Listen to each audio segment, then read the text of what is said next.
you kind of can't switch off from hospitality. You're dealing with a lot of different people, you're dealing with a lot of different contracts. You have to be on the ball, but it's difficult to find people that can keep up with that.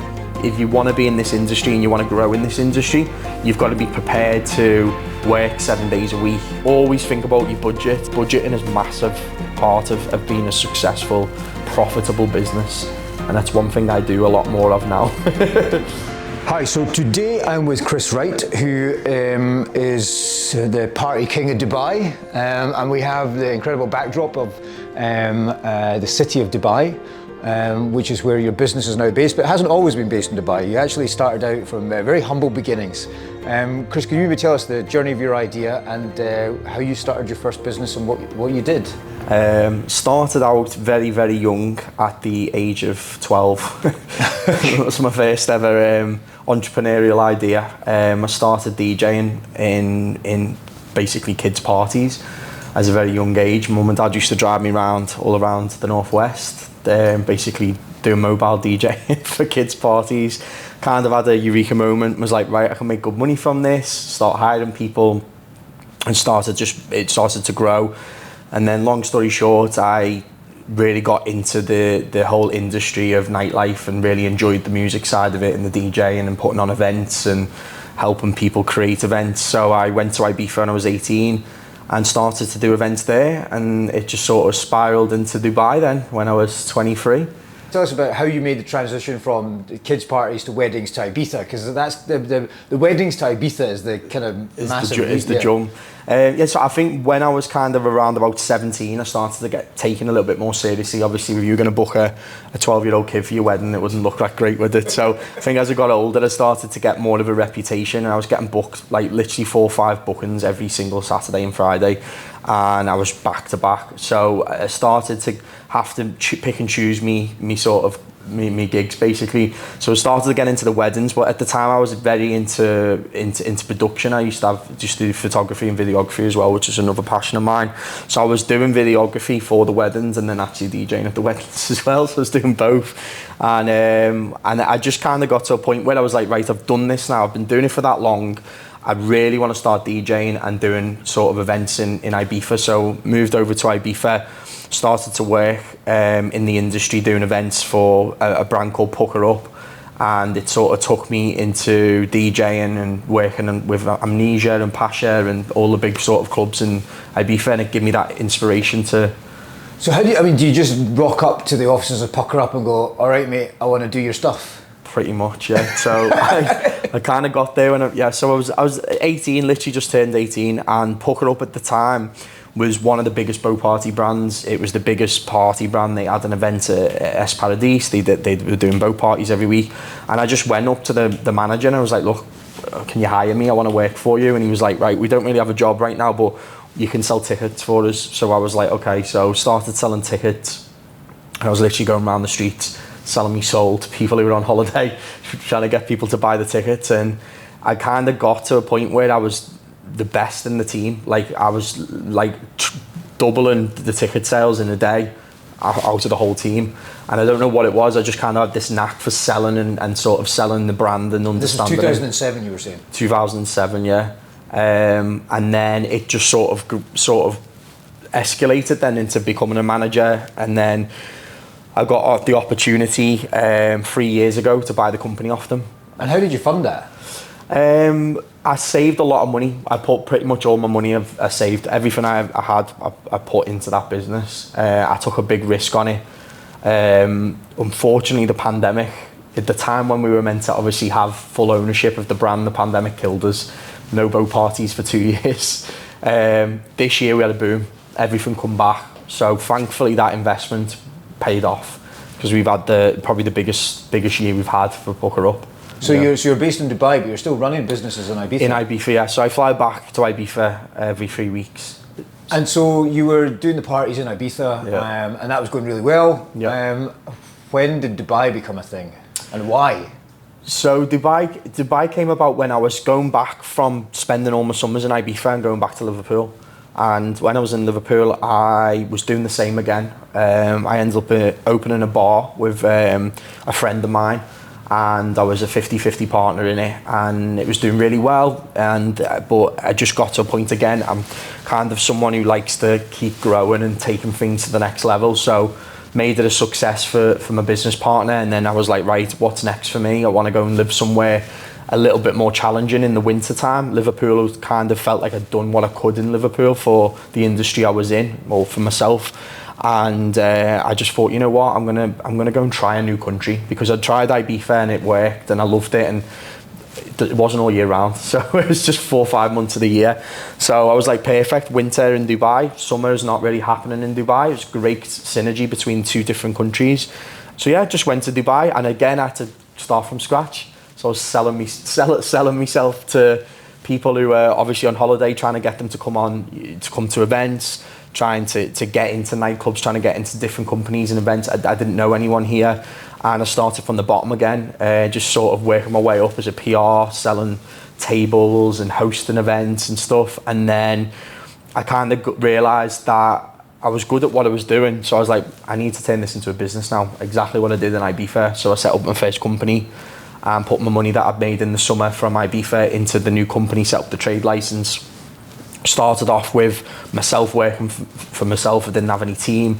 Slowly grew, hired a PA, and then now it's gone to 35 staff. Was it easy to set up a business in Dubai, and how did you do that? I mean, in the UK, you need to have a lawyer and you're buying a company online. What was the Dubai process and experience, and any tips on opening business in Dubai? Setting up a business, I'll be honest, it's very easy to set up a business in Dubai right now. I'd say I've been here now 10 years. Back in the day, it was a little bit more challenging. Like, you used to have to find sponsors, and certain elements of it were a little bit challenging. But now it's very, very simple to set up a business. You can probably do it within 2 weeks. I think Dubai has now transitioned into a more accessible place for you to set up a business, which is great for people, obviously entrepreneurs who want to come here. It's not as challenging as it used to be. And what about the tax? I mean, people were saying to me, you don't pay any tax in Dubai, is that right? I think that's probably one of the reasons why I did come here. Yeah, you don't pay no tax. So it's a great hub for your business to, obviously you're making 100% profit, and, you get to put that back into your business and grow a lot quickly than most places around the world, where you obviously are getting taxed on your business. So that's probably one of the reasons why. It sounds like, the business organically grew and grew and grew on the back of continued success. Did you at any point have a business plan? No. Have you ever had a business plan? I've never had a business plan. Do you feel that's held you back or set you free? It's a good question. It's definitely held me back in many ways. I've definitely made a lot of mistakes along the way, where I've just jumped into setting up a new business or idea, or a brand that I've had an idea for, and then it might not have gone the way it should have gone, and then I've had to sort of change it and maneuver it and re-strategize.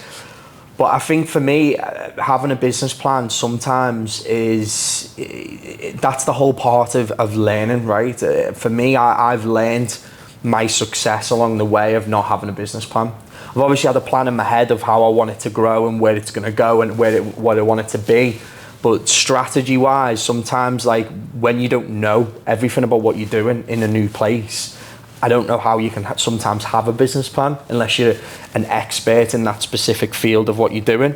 When you do hospitality, it's a very, very risky business. You can put an event on and something might pop up on the same day. You might, put all your money into a new restaurant, and a new restaurant opens next door. You can have a business plan, obviously, to have a strategy on, this is what the concept is, this is how we're going to do it, this is the amount of staff, this is the P&L. But sometimes, like, you can't always have a proper, like, solid business plan that is going to work when you work in an industry that's so unpredictable. Your business just now, what does it look like? The events business and entertainment business, Yep. In terms of products and services and consulting, and I mean, there's quite a wide range to it. What are those products, and how did you get to this point? The Wright Group is a consultancy agency. It's a creative agency as well, that we create, we do marketing strategy, we create campaign videos, we create events, we do corporate. I consult a lot for a lot of different businesses. So I work with a lot of hotels. So a hotel would come to me and say, we're launching next year or next month. do you have any ideas on what we're going to do with this space, or how can we make this work, or we want to pitch this idea to the chairman, can you help us with a brand concept where we think this might work on certain days of the week. And that's where I sort of come in, and I'll look at the space, and I'll come up with the idea, and I'll be like, right, this will work based on my knowledge of knowing that this price won't work because we've tried this before, or this particular sort of genre of music or identity to the brand is going to probably be not going to work because this is too competitive. So I can tell people sort of what will work and what won't work based on my experience of doing it around Dubai and other hotels and other venues and restaurants and bars and stuff. And then the products you've developed, what are they, and how do you do that? Do you try something and it works, or? Yeah, so I think kind of like a lot of times I've created concepts. So I'll give you an example, like Ladies Day, basically in Dubai, if you don't know, if you're listening, we do events here called Ladies Night, and everyone sort of goes to them because the girls get perks of complimentary drinks or a discounted rate on a drink, and it's a very, very successful concept in Dubai, and it always has been for many years. And I just noticed there was no daytime concept to that. There was no deals for girls in the afternoons of in Dubai on the weekly basis. So I just sort of pitched to Peter at the time. I was like, why don't we do a ladies' day and do it where it's complimentary entry for the ladies to go to Zero Gravity. And it just sort of spiraled, and I was DJing at it, hosting it, bringing tables, promoting it, and it just sort of took off. And I kind of replicated that concept across other venues like Cove Beach and Five Palm, and it become a brand. And then that brand is, to this day, has been successful for the past 6-7 years. It's still going and very, very strong, and it's weekly all year round. So it's kind of a proven concept that I created, and it's worked. You work all day and you work all night. Yeah. How do you square that circle? And also, how do you also then find good staff? Because a lot of people will be attracted by the party lifestyle, but not the work that needs to go in to make it happen. Yeah. It's for me, I don't really have an answer to that question on how I deal with it, because I just kind of just crack on with it every day. A lot of people say to me, how do you work morning, night, afternoons and 7 days a week? You kind of can't switch off from hospitality. You're dealing with a lot of different people. You're dealing with a lot of different contracts. So when you've got like we do 26 events a week, I think we're doing at the moment. It's 26 different general managers, 26 different marketing teams, different people, different hotels. You're on WhatsApp groups. It's never ending, and you can't not respond to them. You have to be on the ball. So for me, I just have a positive mindset. Like, we're going in the right direction. So this is what you've got to do to get in that direction. Trying to find the right team to be able to deal with that is difficult. I'm very fortunate now. I've got a very good team. I've got very good business partners, and we've got a really great synergy between everyone, and we do what we all got our own strong points and our own weaknesses. So I do certain things that my business partner would do, and I do my own thing. We've got all our own sort of things that we do, but it's difficult to find people that can keep up with that. And if you want to be in this industry and you want to grow in this industry, you've got to be prepared to work 7 days a week and not switch off from what you're doing, unfortunately, if you want to grow and be successful in it. And there'll be a lot of people out there watching this maybe that are club promoters, and they're in their local town or city, and they do a club night or an event, and they'll be watching this and inspired by the fact that you have this empire. What advice would you give to someone about how to get from A to B? A being basically local club promoter with big visions, to B being running an empire that employs 35 people as brands all over the world.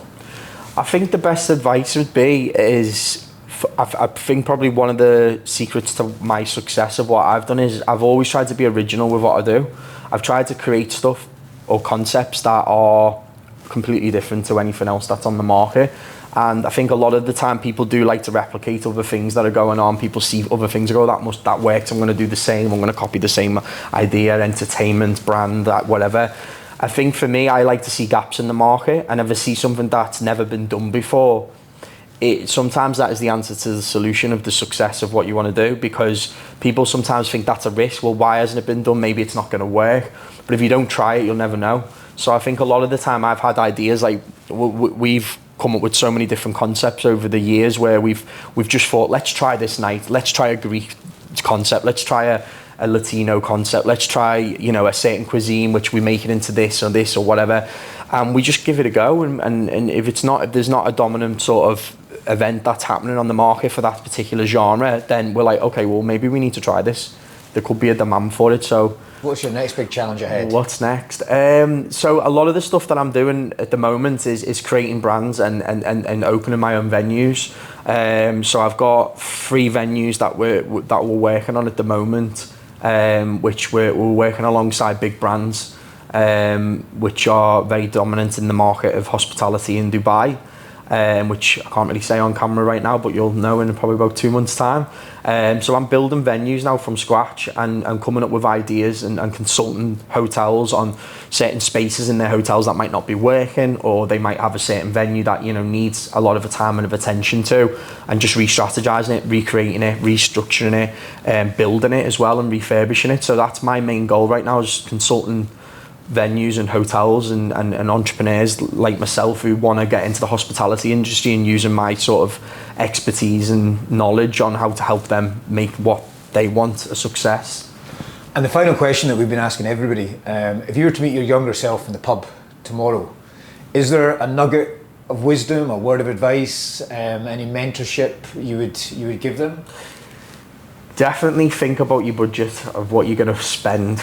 I think that's the key to anything. I've been someone who kind of just jumps and runs at things, and that's kind of probably my weakness, but at the same time I probably wouldn't be where I am today without doing what I've done, so I can't really knock what I've done in the past. But I do believe that when you are going into being an entrepreneur and you have an idea, really think about what you're going to spend. Like, don't spend too much on things that, you know, are going to take up a lot of your budget. Like, really think and look at the market prices on certain things, whether it's marketing or buying products or decor, or it can be anything really. Like, look at your market price and go with the more affordable, rather than just trying to go, yeah, let's get the best, or let's get the stuff that can be quicker. Because sometimes when you look back on it, you think, bloody hell, I spent 20,000 dirhams on building that structure or building this prop or design or whatever, and really I could have done it with this cheaper person, but he was only going to be able to do it a week later. And, you know, you look back on that and that actually affected your P&L.